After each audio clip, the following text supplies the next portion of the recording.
মেলা দিন পরে আজকে রসুন ভর্তা করছিলাম। আসলে এই রসুন ভর্তাটা আমার কাছে এত বেশি প্রিয়, কিন্তু আইলসেমির জন্য আর করা হয় না।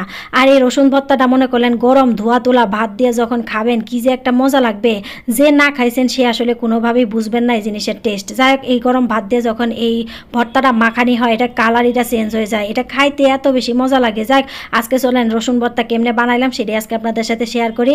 এখানে ছোটো ছোটো দেশি অনেকগুলো রসুন চুলাই নিছি, কাঁচামরিচ নিছি, শুকনা মরিচ নিছি, এই কটা উপকরণ দিয়ে আজকে ভর্তাটা করব।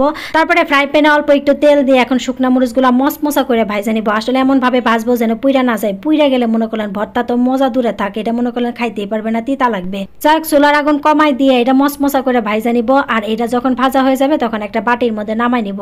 এটা বাটির মধ্যে নামাই অবশিষ্ট যে তেল আছে ওটার মধ্যে রসুনগুলো ভাইজা নিব। আসলে অনেকে রসুন আর তেল ছাড়াও ভাজেন, তেল ছাড়াও ভাজতে পারেন, কোনো সমস্যা নেই। আমি অল্প একটু তেল দিয়ে এটা ভাইজা নিয়েছিলাম, তাহলে মনে করলেন আমার কাছে খাইতে ভালো লাগে। যার যেন ইচ্ছা আর কি, দুনিয়াতে রেসিপির অভাব নাই, মানে খাওনের সিস্টেমের অভাব নাই, এক একজন এক এক সিস্টেমে রান্না করে।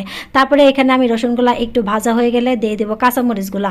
যখন এই দুইটা জিনিস সুন্দর করে নরম করে ভাজা হয়ে যাবে তখন এই দুইটা জিনিসও তুলে নিব। এই দুইটা জিনিস তুলে এখন চলে যাব বাটাবাটির কাজে। পাটায় বাটা যে কোনো জিনিসই আমার কাছে খাইতে অনেক মজা লাগে। পাটায় বাটা মশলা দিয়ে তরকারি রান্না করে সে একটা টেস্ট হয়। যাই হোক, পাটার মধ্যে বাটার আলসেমের জন্য পাটার মধ্যে কিছু বাটা হয় না, মাঝে মাঝে শখ করে এটা সেটা রান্না করি। তারপর ধরেন এই যে আজকে আমি পাটা পুতা নিয়ে সব রেডি হয়ে গেছি।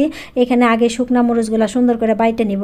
আসলে শুকনা মরিচগুলো অনেক সুন্দর করে মশমশা করে ভাজা হয়েছে। এই পাটাটা শুকনো অবস্থায় আগে শুকনা মরিচটা বাইটা নিব। তারপর এখানে একটু লবণ দিছি যেন শুকনা মরিচটা তাড়াতাড়ি বাটা হয়ে যায়। তারপরে শুকনা মরিচটা সুন্দর করে যখন বাটা হয়ে যাবে তারপর এখানে আস্তে আস্তে সব উপকরণ দিয়ে সুন্দর করে বাটাবাটি করে নিব।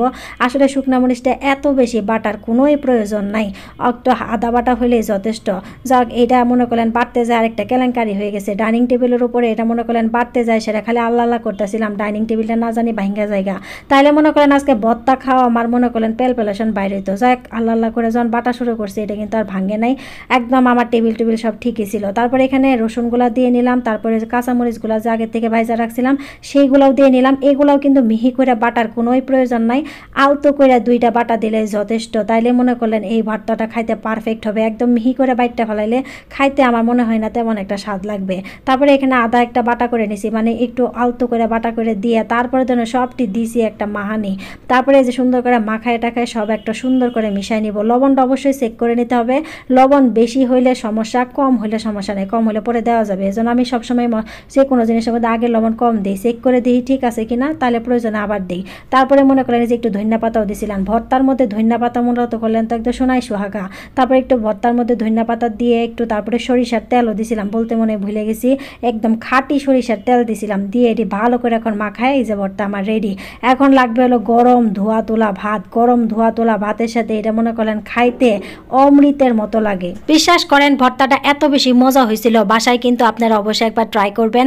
আর যাদের জ্বর ঠান্ডা কাশি মাথা বেদনা সবসময় থাকে তারা অবশ্যই এটা মাঝে মাঝে ভর্তা করে খাবেন, এটা কিন্তু অনেক উপকারীও একটা জিনিস।